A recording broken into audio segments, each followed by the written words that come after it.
Hi everyone, Dustin here from LawAtYourSide.com. So what happens if someone passes away on the job? And hopefully you're not watching this video because that's happened to someone that you know. If that's so, my deepest and sincerest condolences. That's very, very unfortunate, and I'm really sorry to hear that.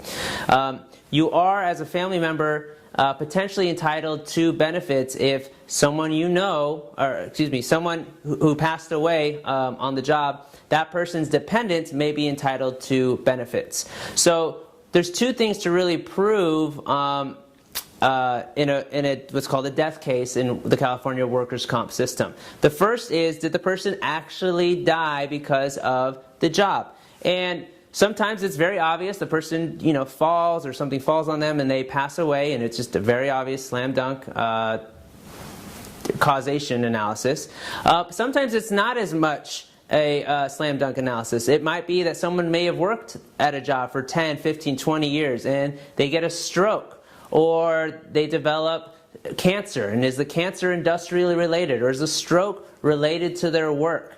So those are things that requires a lot of medical analysis and medical opinions to really determine whether there's a work-related injury or not. Now, that being said, generally speaking, all you need is called 1% causation, meaning even if this person had a lot of other unhealthy things going on in their life, but they worked for a company and that company breathing in chemicals or whatnot, or something like that caused their death, all you need is 1% causation, meaning if 1% of the work they were doing was the cause of death, then that could be considered a death case, a work injury that caused this person's death. So it's not a huge threshold to reach, but you do got to hit at least that 1%.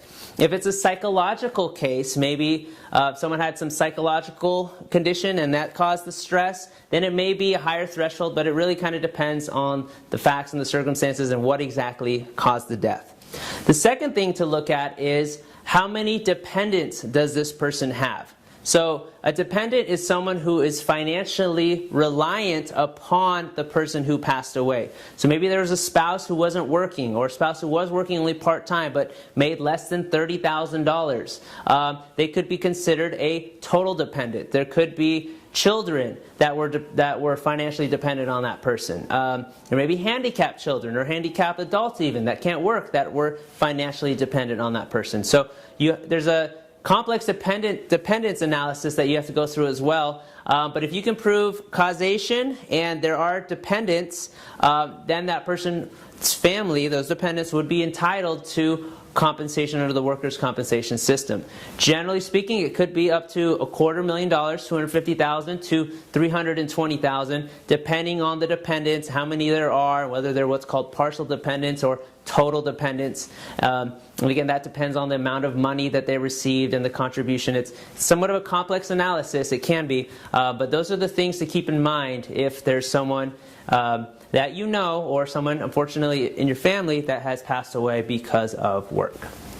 If you want further assistance with your work-related injury, or you want to talk to a lawyer and get your questions answered, or you want us to represent you in your workers' compensation case, please feel free to give us a call at the number below, or click the link below and fill out a submission form.